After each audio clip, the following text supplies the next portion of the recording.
Hello दोस्तों, स्वागत है आप सभी का आपके अपने यूट्यूब चैनल कॉम्पिटिटिव फंडा पर।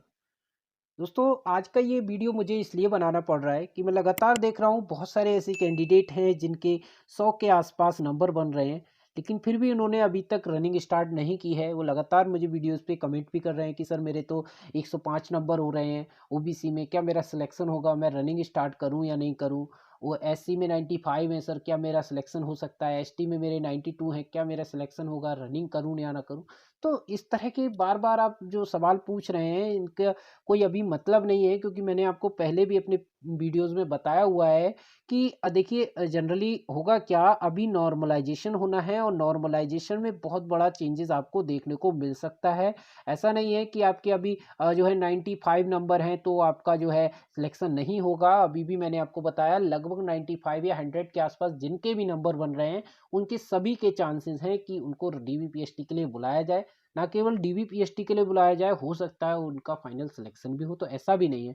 अब देखिए एक्सपेक्टेड कट ऑफ की बात करूं तो मैंने पहले आपको अपने वीडियोस में बताया हुआ है। आप सबसे पहले उस वीडियो को देख लीजिएगा, उसमें मैंने एक्सपेक्टेड कट ऑफ बताया है डीवीपीएसटी के लिए कि डीवीपीएसटी में चयन के लिए आपके कितने लगभग नंबर होने चाहिए जिससे कि आपको रनिंग के लिए मौका मिल सकता है। तो सबसे पहले तो आप वो कट ऑफ देख लीजिएगा। अगर आपके उतने नंबर बन रहे हैं और आपने अभी तक रनिंग स्टार्ट नहीं की है, तो सबसे पहले तो आप जो है रनिंग स्टार्ट कर दीजिए, ठीक है। और अब मैं उन लोगों के लिए बताना चाहूँगा कि जो बहुत सारे ऐसे कैंडिडेट हैं जो ये बोलते हैं कि सर मेरे तो 95 मार्क्स हैं और आप बोल रहे हैं कि डीबीपीएसटी में तो आपका चयन हो जाएगा और जो है मेरा फाइनल सिलेक्शन तो नहीं होगा, क्योंकि फाइनल की कट ऑफ तो आप 105 बता रहे हैं। तो मैं आपसे यही कहूँगा कि आप ये बताइए, आपको कैसे पता कि आपके 105 नहीं है। ये चीज़ तो अभी आपके पास, आपको शायद मुझे लगता है किसी को नहीं पता कि आपके 105 नहीं है। आपको, आपने आंसर की मिलाया है, अभी सिर्फ़ आपने ये देखा है कि आपके नंबर 95 क्वेश्चन सही हैं। अभी नॉर्मलाइज़ेशन होगा, हो सकता है इस नॉर्मलाइज़ेशन की वजह से आपके 106 हो जाएँ। तो आप क्या करेंगे? तब तो आपका चयन हो जाएगा ना। तो जब जो चीज़ आपको नहीं पता है, उस चीज़ के बारे में सोचने की क्या ज़रूरत है? अभी सिर्फ़ आप इतना कर सकते हैं जो आपके हाथ में है। आपके हाथ में सिर्फ़ ये है कि आप भई रनिंग करिए, क्योंकि नंबरों की मैं आपको बता दूँ, देखिए अभी क्या होगा, अभी डीवीपीएसटी के लिए सिर्फ़ और सिर्फ़ ये बताया जाएगा कि you are qualified for DVPST, ठीक है? इसके सिवाय आपके नंबर नहीं बताए जाएँगे।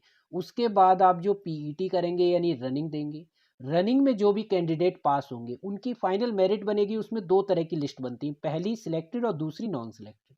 सिलेक्टेड वालों के नंबर दिखाए जाएंगे, एक लिस्ट आएगी। नॉन सिलेक्टेड के नंबर दिखाए जाएंगे। लेकिन जो ऐसे कैंडिडेट होंगे जो रनिंग में पास नहीं हुए होंगे, डिस्क्वालीफाई हुए होंगे, उनके किसी भी प्रकार के नंबर नहीं दिखाए जाएंगे।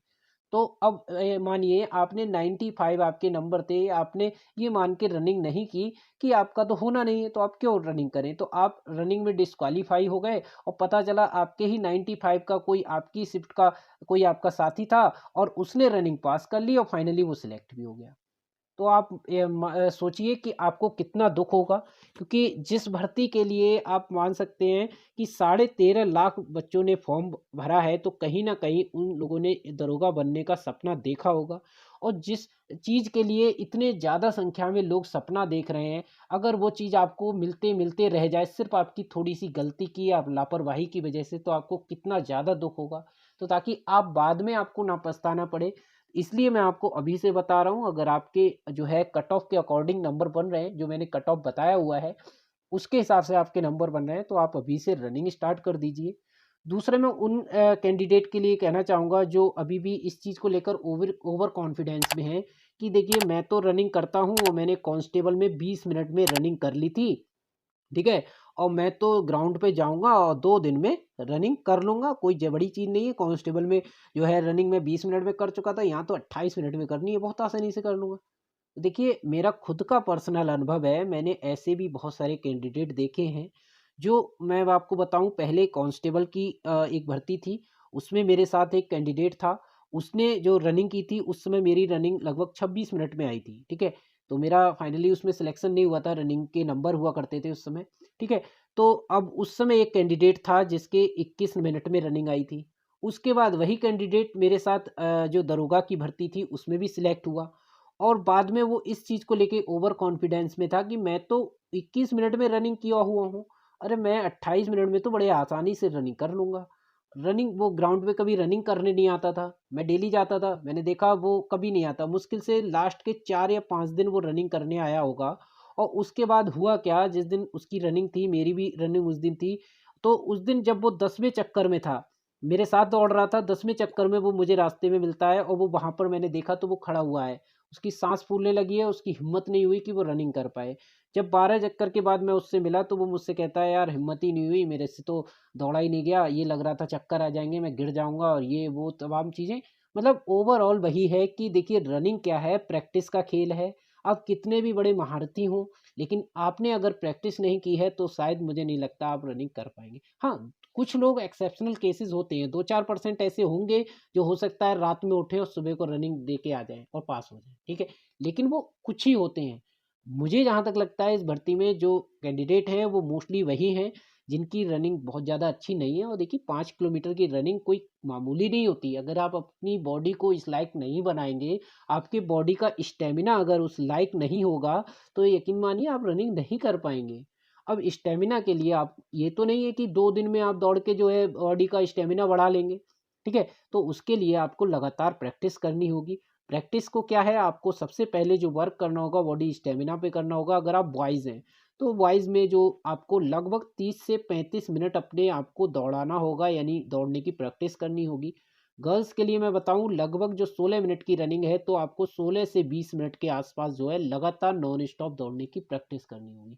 इससे क्या होगा, आपके बॉडी स्टैमिना बढ़ेगा।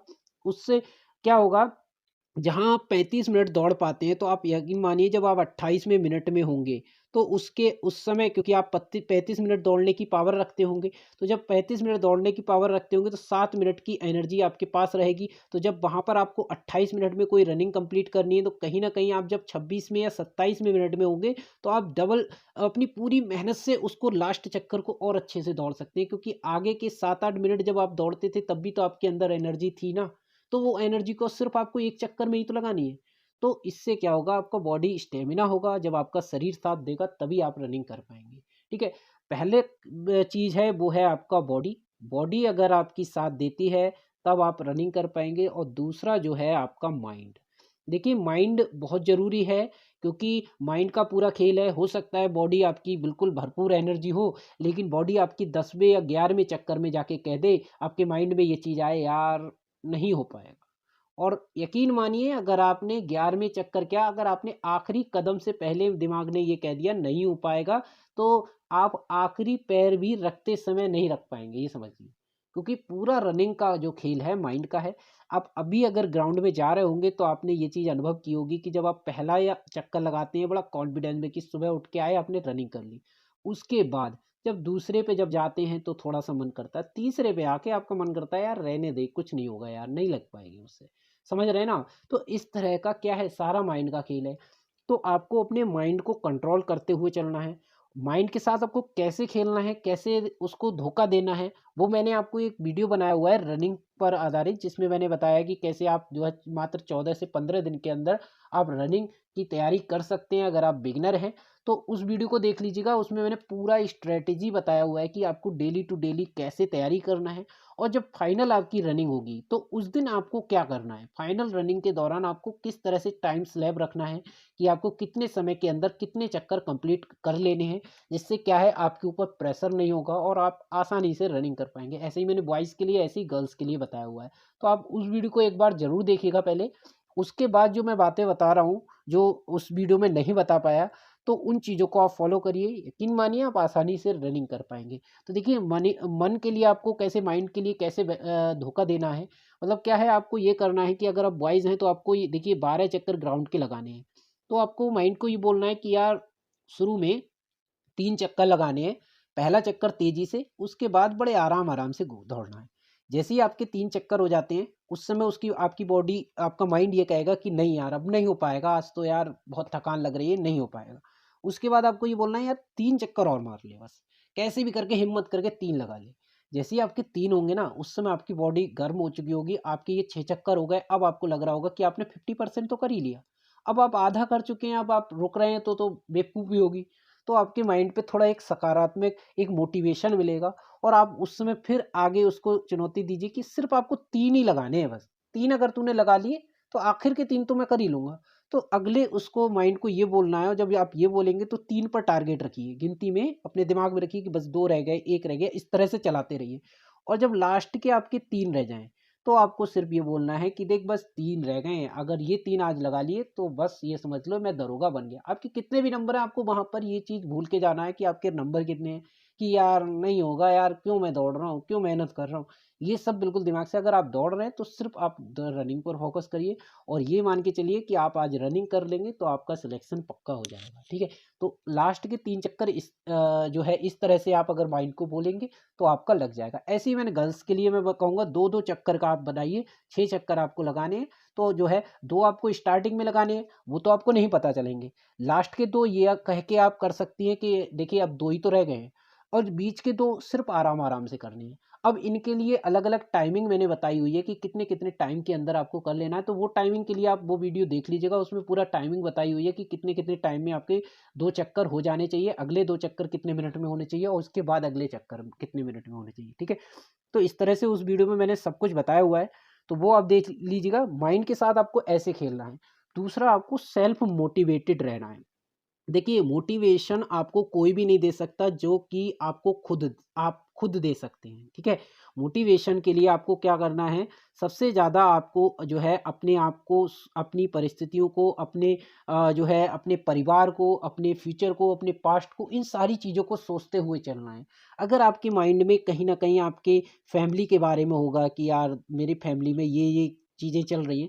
देखिए, मैं ये नहीं कहता कि इतनी जो दरोगा वगैरह की एग्ज़ाम की तैयारी कर रहा है, कोई कैंडिडेट इतनी मेहनत कर रहा है, तो बहुत ज़्यादा अच्छी फैमिली से होगा, रिच फैमिली। कहीं न कहीं मीडियम क्लास फैमिली से होगा, तो उसका क्या रहता है, उसका मेन टारगेट ये रहता है कि यार मेरी गवर्नमेंट जॉब हो जाएगी, और मेरी जो घर की स्थिति है वो अच्छी हो जाएगी, और मेरी फैमिली, मतलब कहीं न कहीं सबके दिमाग में ये होती है, मोस्टली ये होती है। ठीक है? मैं ये नहीं कह रहा बहुत ज़्यादा हों, लेकिन मोस्टली ऐसे ही कैंडिडेट होते हैं। तो उनको सबसे पहले तो अपने माँ-बाप के ध्यान में रखना है। जब रनिंग कर रहे हैं तो ये सोचना है कि एक आपके घर में पापा हैं और एक मम्मी हैं, जिनको आपका इंतज़ार है कि आप रनिंग करके आएँगे। आप रनिंग क्वालीफ़ाई करेंगे, पूरा दौड़ेंगे, इस चीज़ का वो इंतज़ार कर रहे हैं। अगर आपको ये चीज़ आपके दिमाग में है, तो यकीन मानिए आप जो है बहुत ज़्यादा मोटिवेटेड रहेंगे। दूसरा, आप अपने पास्ट को याद कीजिए। कुछ समय दीजिए, आप अपने पास्ट को याद रखिए कि आप 1 साल, 2 साल से कितनी मेहनत कर रहे हैं, किसी एग्ज़ाम के लिए कितनी तैयारी की है। आज आपको यहाँ आने का मौका मिला है, क्या दोबारा मिलेगा? कितनी मेहनत करके आप यहाँ तक आए हैं। और आप अपने फ्यूचर को सोचिए कि अगर आप आज रनिंग कर लेते हैं, तो आपका फ्यूचर क्या होगा?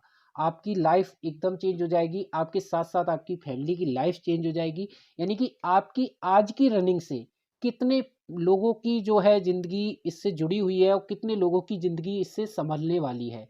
तो आप अगर इस चीज़ को अगर दिमाग में रखेंगे, तो इससे ज़्यादा बड़ा मोटिवेशन मुझे नहीं लगता कोई है आपके लिए। अगर आप सिर्फ़ इतनी चीज़ें सोच के चलेंगे, तो मैं आप यकीन मानिए कि आप जो है 101% जो है रनिंग कर लेंगे। इतना सारा मोटिवेशन काफ़ी है आपके लिए, मुझे लगता है। जो है अगर आपने अभी तक रनिंग स्टार्ट नहीं की थी, तो आज इस वीडियो को देखने के बाद आप रनिंग स्टार्ट कर देंगे।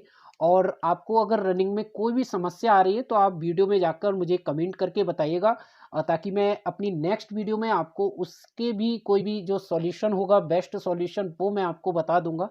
तो ये थी न्यूज़ कुछ रनिंग से संबंधित। अब बात कर लेते हैं रिजल्ट को लेकर कि रिजल्ट जो है कब तक आ सकता है, यानी कि जो डीबीपीएसटी का रिजल्ट है वो कब तक आ सकता है, फाइनल आंसर की कब आ सकती है। तो देखिए, फाइनल आंसर की के लिए मैं आपको बता दूं, लगभग जो चांसेस हैं अभी दिसंबर में जो है आपका 101% आंसर की आ जाएगी। और जैसे ही आंसर की आएगी, उसके 4 या 5 या हफ्ते भर के अंदर जो है आपका जनवरी के फर्स्ट वीक के आसपास आपका रिजल्ट भी जारी हो जाएगा। भर्ती बोर्ड अब ज़्यादा एक्टिव मोड में हो गया है। वो जल्दी से जल्दी चाहेगा कि ये भर्ती ना फंसे, इसलिए इसका जो भी आगे के चरण है वो जल्दी से जल्दी कंप्लीट करा दी जाएँ, क्योंकि किसी भी भर्ती का सबसे बड़ा जो चरण होता है वो होता है रिटन एग्ज़ाम। अगर उसका रिटन एग्ज़ाम हो गया, तो अब इतना बड़ा काम नहीं है। अगर भर्ती बोर्ड चाहे तो जल्दी से फाइनल आंसर की जारी करके आपको डीबीपीएसटी के लिए रिजल्ट जारी कर देगा, और मात्र 7 दिन के अंदर लगभग जो है आपको डीबीपीएसटी के लिए बुला भी लिया जाएगा। और 7 दिन के बाद जैसे ही आपका डीबीपीएसटी होगा, उसके अगले जैसे-जैसे लड़कों के डीबीपीएसटी होते रहेंगे, उसके 7 या 5 दिन या 4 दिन के अंतर पर जो है आपकी रनिंग होती रहेगी। तो आपको रनिंग को लिए ज़्यादा अलग से समय नहीं मिलने वाला है, ये मान के चलिए।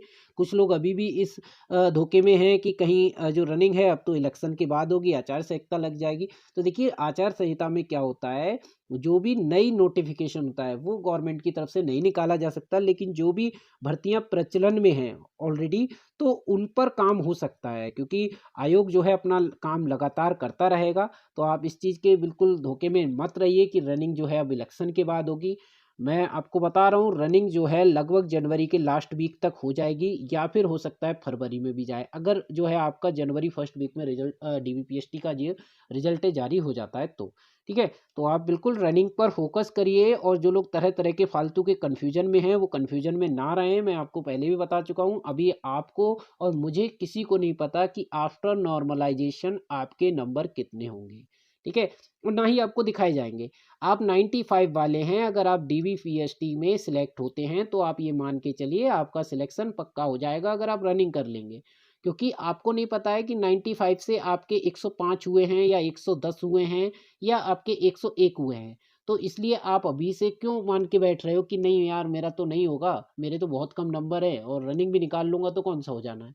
तो ये चीज़ दिमाग से निकालिए और रनिंग करिए, और रनिंग आप करिए, उसके बाद आप सब कुछ छोड़ दीजिए ऊपर भगवान पे कि जो भी होगा वो हो जाएगा। ठीक है? तो आप बिल्कुल फालतू की टेंशन मत लीजिए, अच्छे से रनिंग करिए, और रनिंग में आपको अगर कोई दिक्कत आ रही है तो आप वीडियो में कमेंट कर दीजिएगा। मैं उसके बाद आपको जो भी उससे संबंधित टिप्स वगैरह होगी वो आपको बता दूँगा।